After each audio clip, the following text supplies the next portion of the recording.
আমার দেউরাই আমার মাথা পিছু মারছে। একটু জোরে কর। যুগে কইতে আপনার কষ্ট হইতাছে? আচ্ছা কোন যতটুকু পারেন কোন। যে আমার ছেলে আমার গোলা চিপে মারছে না ওই দোকানে। আজকে বাড়ি লাগবে কইছে। কেমনে আইছি আমি জানি না। আপনার ছেলেই আপনারে মারছে? আপনার ছেলের নাম কি? বন্ধুরা রোহন সিনহা।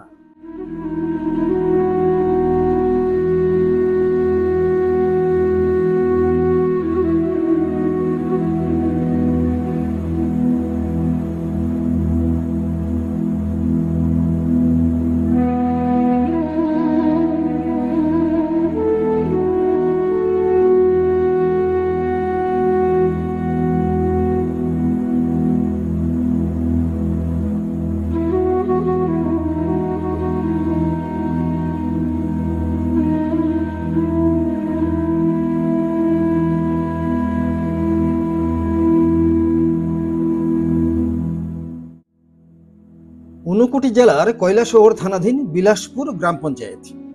সেই পঞ্চায়েতের ৫ নম্বর ওয়ার্ডের বাসিন্দা দেবকুমার সিনহা উচ্চ শিক্ষিত মানুষ। বিয়ে করেছেন ধলাই জেলার কমলপুর থানাধীন হালাহালি গ্রাম পঞ্চায়েতের পশ্চিম পাথারি বস্তি এলাকার বাসিন্দা লক্ষ্মীকান্ত সিনহার কন্যা সাধনা সিনহাকে। বর্তমানে ২ সন্তানের জনক উক্ত দেবকুমার সিনহা। এক পুত্র ও এক কন্যা রয়েছে উনার।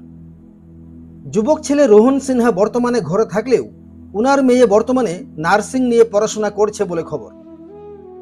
বিয়ের পর থেকেই তাদের সংসারে শুরু হয় পারিবারিক ঝামেলা। তখন ২০০৭ সাল স্ত্রী সাধনা চলে যান বাপের বাড়িতে।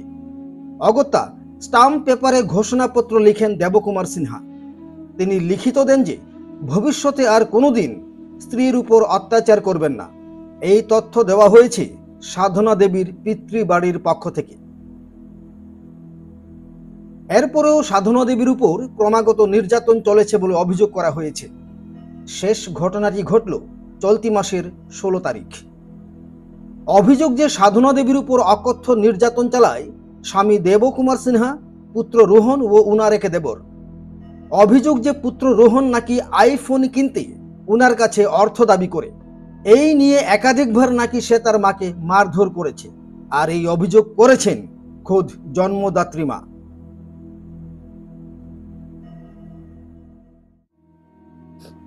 দিদি কি নাম আপনার? সাধনা ছিল সাধনা সিনহা। আপনার বয়স কত হইল? জানি না। আচ্ছা, তো আপনি বিয়ে কোনখানে হয়েছিল? কৈলাসহর পেচাডো। আপনার স্বামীর নাম দেবকুমার সিনহা। আর কত নম্বর ওয়ার্ড এটা? এটা তো জানেন না। কি হয়েছে আপনার সঙ্গে একটু কোন তো আমরা। আমার দেউরাই আমার মাথা পিছু মারছে। একটু জোরে কর। যুগে কইতে আপনার কষ্ট হইতাছে? আচ্ছা কোন যতটুকু পারেন কোন। যে আমার ছেলে আমার গোলা চিপে মারছে না ওই দোকানে। আজকে বাড়ি লাগবে কইছে। কেমনে আইছি আমি জানি না। আপনার ছেলেই আপনারে মারছে? আপনার ছেলের নাম কি? বন্ধুরা রোহন সিনহা। সে কি করে? কিচ্ছু না। হ্যাঁ, কিচ্ছু না। তার বয়স কত হইব? আমি জানি না। তো আপনার ছেলে আপনারা মারছে কে লিগা? আমি টাকা দিতাম, আমি কইতে গেতে পারি। মানে আপনার টাকা দিতেন আপনার ছেলে? আপনার ছেলে টাকা চাইছে? কত টাকা চাইছিল? আইফোন কিনে দিতাম। আইফোন? সে কত টাকা চাইছিল আপনার কাছে? আমি জানি না। আইফোন কিনে দিতাম আমি। শুধু কইছে আইফোন কিনা দেওয়ার লিগা? আর তো এরপর আপনি কি করছেন? আমি কইছি বাবা আমার কোনো টাকা নাই, আমি কই থেকে দিব? আমার বাবার বাইক থেকে দিল। এরপরে আমার ডেইলি মারে আর রান্না করে ভাত খাইয়া তারা চাবি দিয়ে যাই ভাত খাইতে পারি। ছেলে আপনারা মারছে? আপনার কই ছেলে? এক ছেলে। মেয়ে আছে? কই মেয়ে আপনার?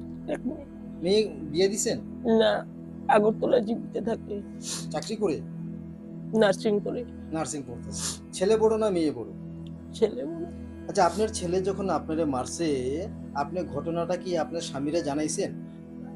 হেউ মারছে এইখানে মেডিকেল যাবো বসে। আপনার স্বামীও আপনার মারছে? আর কেউ মারছেনি আপনারে? দেউরও মারছে মাথার মধ্যে। দেবরের নাম কি? কৃষ্ণ কুমার। আচ্ছা, আপনার যে মারছে কি দিয়ে মারছে? হাত দিয়ে মারছে, লাঠি দিয়ে মারছে, কিভাবে? দেখছি না আমি। এই ঘটনা হয়েছে যে কতদিন হয়েছে? মাত্র সে কয়েকদিন। তারপর আপনি কি করছেন? এরপরে আমি কেমনে আইছি আমি বাড়িতে জানি না। মানে ঘটনার দিন আপনি আপনি যেটা কইলেন আপনার ছেলে মারছে, আপনার স্বামী মারছে, আপনার দেবরে মারছে। দেবরের নাম কি? কৃষ্ণ কুমার। কৃষ্ণ কুমার। হ্যাঁ, তারা যখন মারছে, এরপরে আপনি কইতেছেন আপনি কৈলাসহর থেকে এই যে আপনার বাবার বাড়িতে মানে হ্যাঁ। কমলপুর হালালিতে যাইছেন, আপনি কইতে পারেন না? এরপরে কইতাছে আমারে আজকে তোমার শেষ। এরপরে আমি চিন্তা করছি আমি তো মইরা লাভ নাই, এরপরে কোন দিকে যাইছি আমি জানি না। তো আপনার ছেলে বা আপনার স্বামী কি আগেও আপনার মারধর করছে? 3-4 বার আমারে মারতেছে।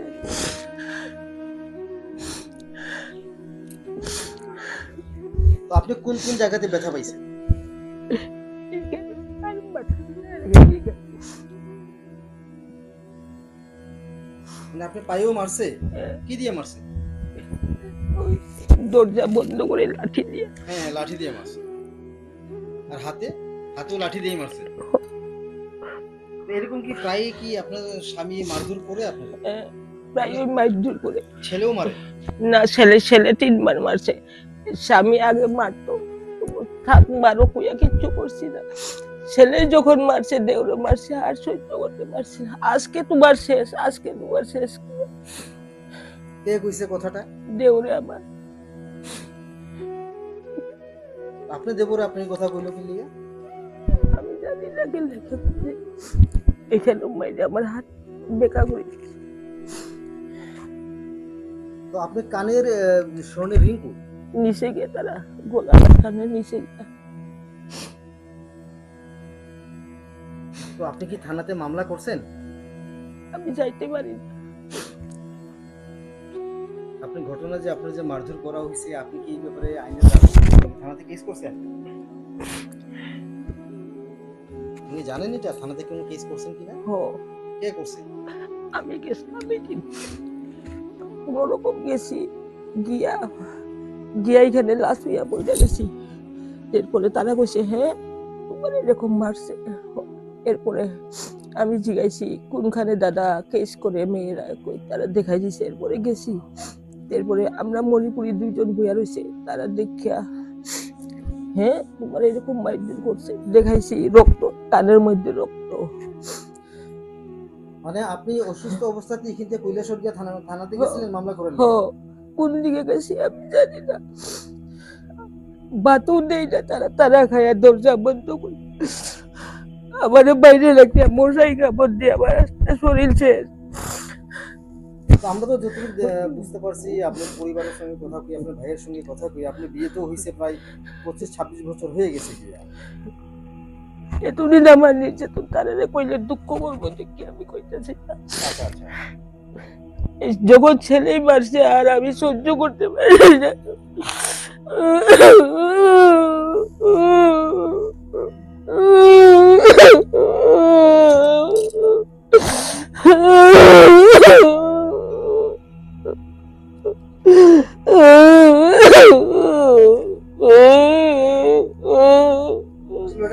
আমার খুব দুঃখ লাগতেছে। তো আপনি এখন কি চান?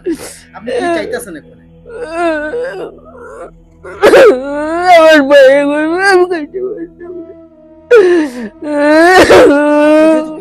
থানাতে গেছেন, তো আপনি কি চান? কি আপনার ছেলের শাস্তি হইতো, আপনার স্বামীর শাস্তি হইতো, আপনার দেবরের শাস্তি হইতো, আপনি কি চান? তারা শাস্তি হইতো, আমি আর কিছু চাই না। আমার এত কষ্ট দিবে আপনি কি আবার স্বামীর বাড়িতে যাইতে চান? না, আপনার নিতে যদি আয়ে? না, আপনার ছেলে যদি আয়ে? না, আমারে মারবো তারা। কইছে প্রতিজ্ঞা করছে তারা, আমার কিনা করবো করতো না। আমি তারার কেউ না, আমার লোকে কেউ মারছে না তারা মারে। আমি যেমন একটা বাসার চাকরের মতো। কেউ আমার লোকে বাঁচে না।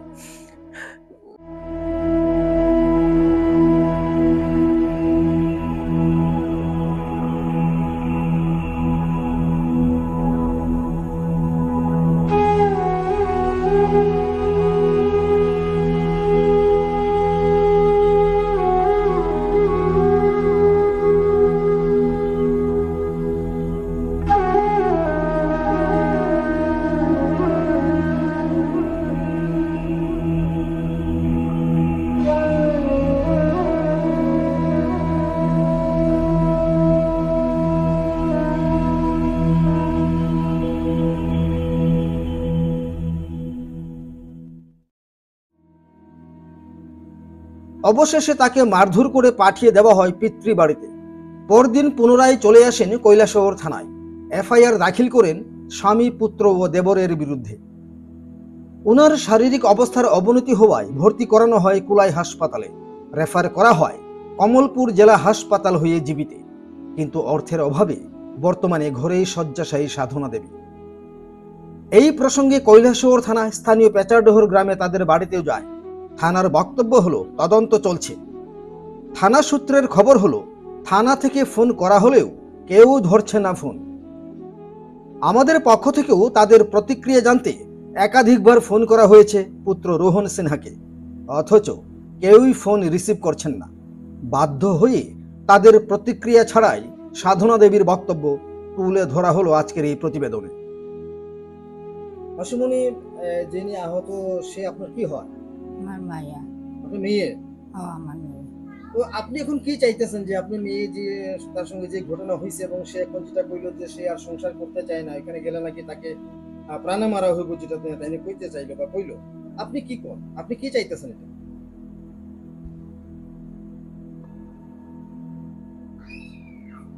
চাইতাম তুমি সব ভালো দেখো বাবা, আমি তো বাঙালি ভাষাও বেশি কইতে পারি না। আচ্ছা, মণিপুরি যে কোন আপনি যে ভাষা সুবিধা মণিপুরি আমি বাটা মজিল ওরে বাবা সারে করলাম, তুমি শাস্তি আনতে না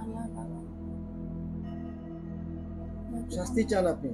তো আপনি তো তোর জেলে করে যদি বিকক বা হে যদি নেতা হয় তারা জিতাবত নাম জানি তুমি জ্ঞান মাতু মোর পিতক আছে না, মোর পিতক আছে জ্ঞান কত জন নাই বাবা। মেয়েও বান্ধব মোর পিতকে ইসুলিয়া নিয়ে খাবারই না দে মোটা রোগী দেয় বন্ধ বাবা।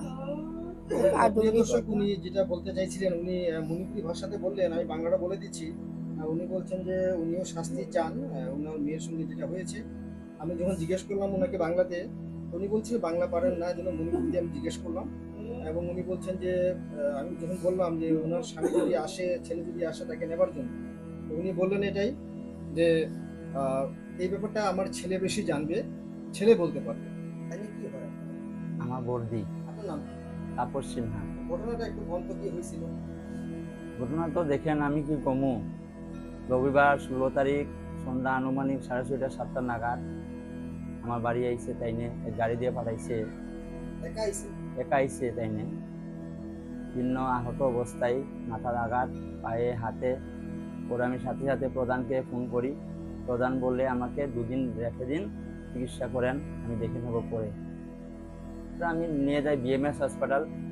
এখান থেকে কমলপুর, এখান থেকে ডাক্তারবাবু রেফার দিয়ে জিবিতে, কিন্তু তৎকালে আমি নিতে পারি না জিবিতে। ডিস্ট্রিক্ট হসপিটাল কুলাইতে নিয়ে যাই, সেখানে গিয়ে সিটি স্ক্যান করি।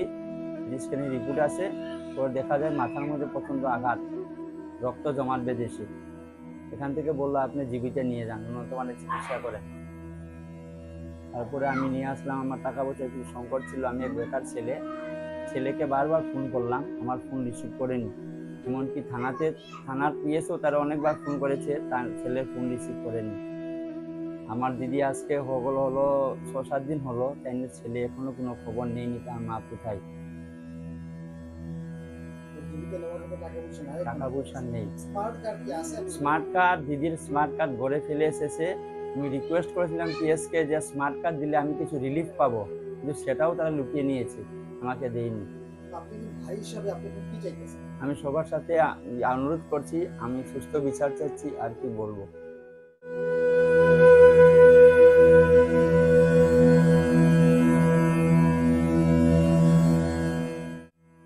আমাদের উদ্দেশ্য কাউকে হেয় প্রতিপন্ন করার নয়, প্রকৃত ঘটনা কি সেটাই দর্শকদের সামনে তুলে ধরার লক্ষ্য আমাদের।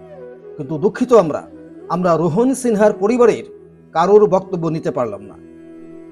কৈলাসহর থেকে নিজস্ব প্রতিনিধির রিপোর্ট, ত্রিপুরা পাইওনিয়ার।